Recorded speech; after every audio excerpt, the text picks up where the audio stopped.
Assalamu alaikum everybody. I hope you're all doing well. So welcome to this new episode हमारे इस नई series की एक सबसे पहले अपडेट आप लोगों तक शेयर करना चाहूँगा कि आपके कमेंट्स, आपके जो है रिव्यूज़, उसके बाद हम इस फॉर्मेट को थोड़ा सा चेंज कर रहे हैं जो कि 2 मिनट CSS अपडेट्स थी पहले, अब हम उसको क्विक CSS अपडेट्स में चेंज कर रहे हैं. द रीज़न बीइंग कि कोई ऐसे टॉपिक्स होते हैं जैसे आप लोगों ने भी कहा कि जिनके ऊपर थोड़ी सी ज़्यादा डिस्कशन रिक्वायर्ड होती है. So let's have it as quick CSS updates ताकि हमारे पास ये फ्लेक्सिबिलिटी रहे. मूविंग ऑन, आज का टॉपिक एक बहुत इंटरेस्टिंग टॉपिक है. आज का टॉपिक है डेमोक्रेटिक एवोल्यूशन, हमारी जमहूरियत की एवोल्यूशन, खासतौर पे पाकिस्तान में.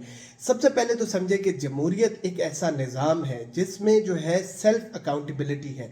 अकाउंटेबिलिटी किस तरह है कि एक हुकूमत अगर परफॉर्म नहीं करती तो अवाम के वोट से वो हुकूमत चेंज हो जाती है और अपोजिशन जो है वो जमातें बैठी होती हैं जो क्रिटिसाइज करती रहती हैं हुकूमत की पॉलिसीज़ को, ताकि जो है अवाम तक एक पूरी बैलेंस पिक्चर आ जाए और उसके अंदर जो है आपके पास जुडिशरी और आपके पास जो है एग्जीक्यूटिव, जो कि हमारी ब्यूरोक्रेसी है. एग्जीक्यूटिव का काम होता है इंप्लीमेंट करवाना, जुडिशरी का काम होता है एडजुडिकेट या उसके फैसले करना और जस्टिस प्रिवेल करवाना, और जो है हुकूमत का या लेजिस्लेशन का जो हमारे MNAs MPs है उनका काम होता है हमें ये पॉलिसीज देना. सो द सिस्टम इज कि जमहूरियत के सिस्टम में जब एक हुकूमत नहीं परफॉर्म करती वो वोट आउट हो जाती है, दूसरी हुकूमत आती है. याद रखा जाए कि पाकिस्तान के अंदर जो पाकिस्तान की जमहूरियत है, इवन मैं आपको कहूँगा कि इंडिया की जमहूरियत जो कि 70 साल से वहाँ है, they consider it as one of the youngest democracies as well. क्यों? क्योंकि अमेरिका और अमेरिका से पहले UK जो है ना वो अपने सिस्टम्स के थ्रू गुजर चुकी हैं, इम्प्रूव कर चुकी हैं और हर हुकूमत हर सक्सेसिव मसाइल के साथ जो है ना वो उस लॉज को और जो है उन चीज़ों को लेके आ चुके हैं जो कि उनसे डील कर सकते हैं. पाकिस्तान में इशू क्या रहा? पाकिस्तान में इशू ये रहा कि हमारी सक्सेसिव जो है ना डेमोक्रेटिक गवर्नमेंट्स नहीं चल सकी. As you all know, dictatorships उसके बीच में आ गई. पहली डेमोक्रेटिक ट्रांजिशन पाकिस्तान की हिस्ट्री में हुई 2013 के अंदर जाके, जब आपकी जो है पीपल्स पार्टी जो है उसने नून लीग को आपकी हुकूमत दी. याद रखा जाए कि हमारे सिर्फ अगर मैं उस टाइम से देखूं और पाकिस्तान की पुरानी 1947 से 2008 तक की हिस्ट्री और 8 से लेके आज तक की हिस्ट्री अगर हम देखा जाए तो हमारे इस टाइम के अंदर 3 हुकूमतें सक्सेसिवली, चाहे उनके प्राइम मिनिस्टर्स ना कंटिन्यू कर सके हों बट हुकूमतें कंटिन्यू की. इसमें बहुत ज़्यादा ज़रूरी है कि हमारा NFC अवार्ड आया. आज अगर सूबे कोई काम करने की कोशिश करते हैं और सूबों के पास पैसे हैं कि वो इस चीज़ को इम्प्लीमेंट कर सकते हैं, वो क्यों है?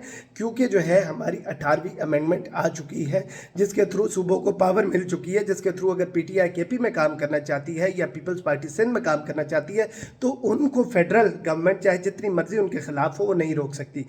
बहुत इंपॉर्टेंट बात. उसके साथ साथ हमारा जो जुडिशल सिस्टम है जिसके अंदर अब जो है सीनियरिटी की बेस के ऊपर जो है ना बंदे आ जाते हैं, वो बहुत ज़्यादा जो है हमारा इस टाइम के अंदर हुआ. उसके साथ साथ हमारे इंफ्रास्ट्रक्चरल प्रोजेक्ट्स, हमारे CPEC की बातें जो नून लीग के टाइम में हुई, PTI के टाइम के अंदर हमारी जो सोशल सिक्योरिटी के प्रोग्राम्स हमारे आए. बात यह है कि हमारी जो डेमोक्रेटिक ट्रांजिशन है इसके अंदर बहुत सारी चीज़ें और इंस्टीट्यूशनल एवोल्यूशन, जो इंस्टीट्यूशंस हैं वो अपने अपने निज़ाम की तरफ जाए, इसके ऊपर अवाम की कितनी क्लैरिटी आ गई, यूथ को अपने वोट के ऊपर कितनी ज़्यादा क्लैरिटी आ गई. आई कैन अंडरस्टैंड कि पाकिस्तान में बहुत ज़्यादा मसाइल हैं, बट इन अ नटशेल जो आपको समझाने की मैं कोशिश कर रहा हूँ कि democratic evolution is the ultimate solution. पूरी दुनिया के अंदर जमहूरियत एक आपकी रहती है, वो हुकूमत जो है अवाम के वोट से वोट आउट हो जाती है, अगली हुकूमत आती है चाहे जो मर्जी हो, और वो अगर जितनी मर्जी बुरी तरीन भी हुकूमत है, बट द पॉइंट इज़ कि वो इवॉल्व करती है, सिस्टम्स इवॉल्व करते हैं, इंस्टीट्यूशंस अपनी प्लेस के अंदर आते हैं और इस तरह जो है सिस्टम चलते हैं. पाकिस्तान में क्योंकि ये नहीं आ सकी डेमोक्रेटिक एवोल्यूशन तो हमारे सिस्टम्स भी उस तरह से ग्रो नहीं कर सके. बट एज वी नो कि अभी जो है ना मूव करेंगे और मूव कर रहे हैं कि जो है ना इवेंचुअली इलेक्शंस हों, रिगार्डलेस ऑफ आर जो है the turmoil that is prevailing in Pakistan, लेकिन जो है एक डेमोक्रेटिक एवोल्यूशन की तरफ जा रहे हैं which is the way forward.